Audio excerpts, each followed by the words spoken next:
Yo,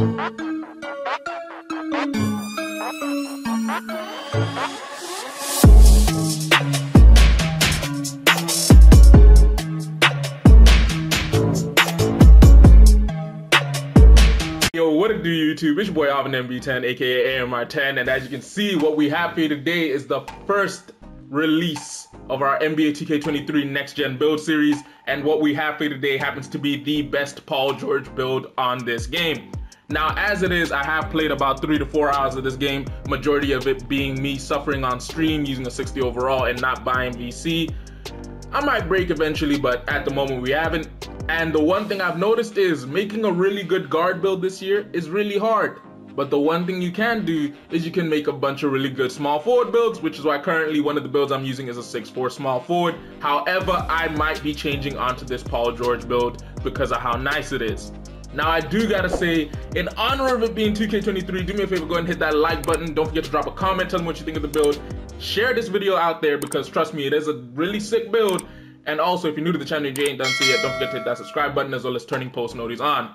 Now, I will admit, down the line, I might end up switching up this build somewhat. But as for now, this is what I believe to be the best Paul George build after the few hours I have played of this game. Now, as most of you know, Paul George is the starting small forward, right-handed, jersey number 13 for the Los Angeles Clippers, which is why he has the nickname PG-13. Height-wise, he does come in at a 6'8" frame, weighing about 220 pounds, and apparently his registered wingspan is about 6'9", which makes a lot of sense because when you think about it, his jumper's a bit too money for a dude that tall. And then body shape-wise, obviously we're gonna go defined because it is what it is, and as you know, the boy do look kinda jacked. Now, for those of you who haven't seen the new builder yet, here it is. I'm not gonna lie to you, this might be the hardest builder I've ever seen in my life. As I said, especially with guard builds, because yeah, I am yet to really find a point guard build I'm happy to run. I am actually yet to find a real build I'm happy to run because I love to be the ball handler. As most of you know, I love to have the ball in my hand. But, pause. But this year, as I was saying, making small forward seems to be the easiest way, but then it's a whole thing of they feel a little bit slow, but it's all up to people's play style because as we know, you're not allowed to make demigod builds no more, so you know, you gotta mess with what you get. Now, first things first, I'm gonna get the physicals out the way. I decided to go to 78 when it came to the speed, 77 on the XL. When it comes to the vertical, we only went with a 70, as well as giving him a stamina of an 85. My main thinking behind this was vertical. We could have gone for elite contact dunks, but as I said, with how difficult this builder is, you gotta be smart in what you take. So we went with pros. And stamina, I kept it in the 85 because trust me, there's not many people out here sprinting back and forth in this game. Having an 85 stamina is actually half decent. And then when it came to the strength, I decided to do something a little bit special. I decided to go with an 82. This was because I was trying to get at least silver bully on this badge, on this build, because I have run into this badge a little bit. And yeah, bully is a nice badge, especially when you're coming up against people who ain't got strength in them, because trust me, I have seen myself get thrown to out of the way like a little punk. Now, the next thing we're gonna go through happens to be the finishing. Driving dunk, we decided to go with an 85. Driving layup, we decided to go with an 85. And then when it came to the close shot, we decided to go with a 76. This is because, this is one thing I gotta tell you. Whenever you level up your builds, right? So whenever you decide to mess with your badges, Tier 1 and Tier 2 have to total up to 10 before you can get to your Tier 3 badges. And then the funny thing is, to get your Tier 3 badges, i.e. to be able to, let's say, core badge bully, which means it doesn't cost you anything, you need to have the exact amount of badge points required for it. So in this case, that's why we're aiming for at least 16 badge points on the builds, because we then managed to meet the requirement of 10 badge points split between Tier 1 and Tier 2, and then we can core either Bully, Limitless Takeoff, Posterize, or Slithery, and then spend the last 6 points on getting the other badge. That's a quick little trick for those of you who don't know. Now, the next thing to mess with happens to be the shooting. I decided to give him an 86 when it came to the mid-range jump shot because, again, he is one of the smoothest players in this league. And if you've seen his jumper, you know it's money. As well as giving him an 85 when it came to the 3-ball because, again, like, for how much people love to make fun of Paul George, I was one of the people to do it slightly. He happens to have one of the best jumpers out there. So I decided to give him an 86 when it came to the mid-range, 85 when it came to the 3-ball. And then when it came to the free throw, we went with a 75 because, as I usually say, you don't really need that high of a free throw to make free throws in majority of 2Ks. Now, again, same thing, you need 10 attribute points split between Tier 1 and Tier 2, which you already have done. And then after that, you can core one of the badges up here. I personally would I would most likely core Space Creator.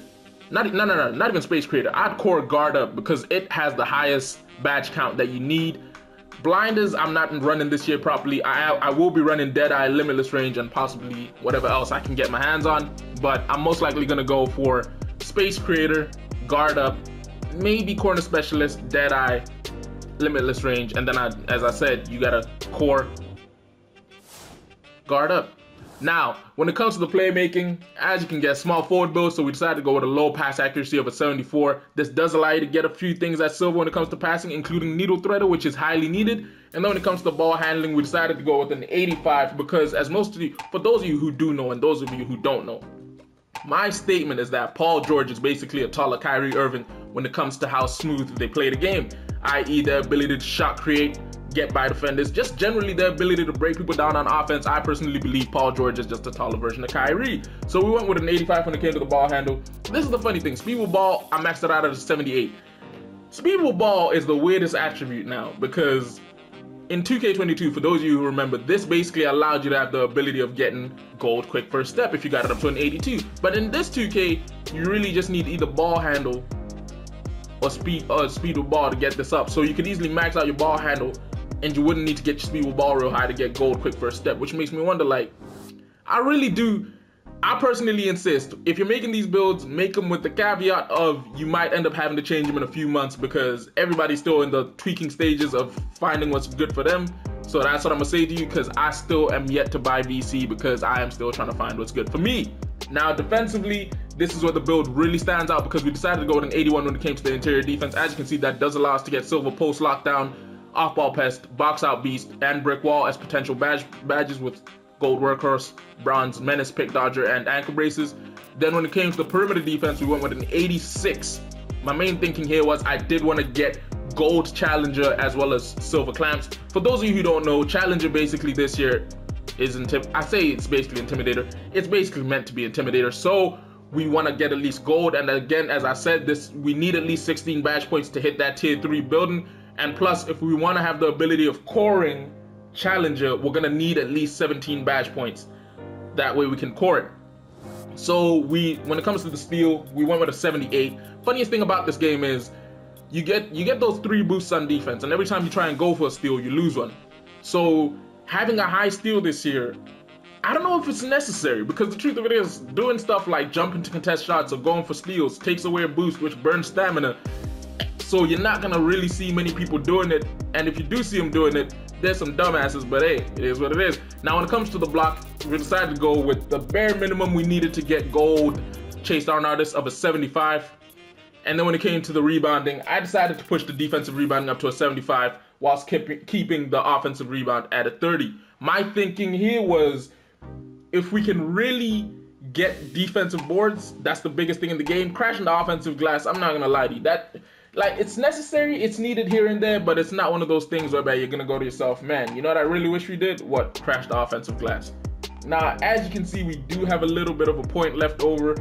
I personally would take this and slap this on ball handle, mainly because for those of you who don't know, that allows you to get silver mismatch expert at a 6'8" height.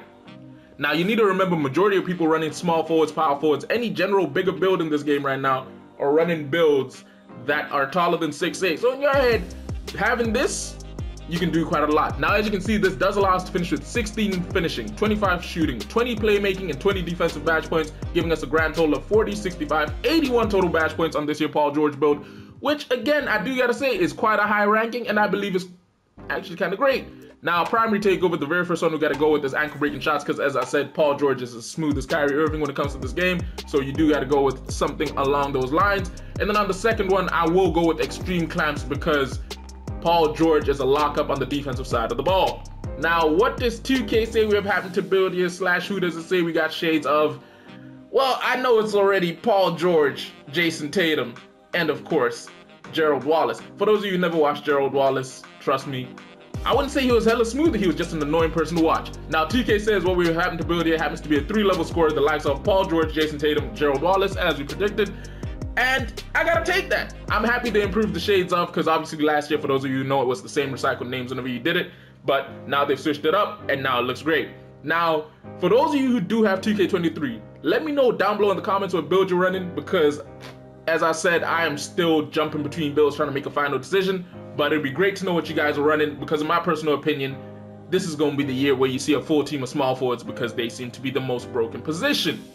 But yeah, hopefully you guys enjoyed today's video, which if you did, don't forget to do as my player saying, pointing down there, go ahead and hit that like button. If you're new to the channel and you ain't done so yet, don't forget to hit that subscribe button, and don't forget to hit me up in the comments, because I do want to interact with you guys. Anyway, it's been your boy Alvin MB10, aka AMR10. I'll catch you in a bit. Deuces.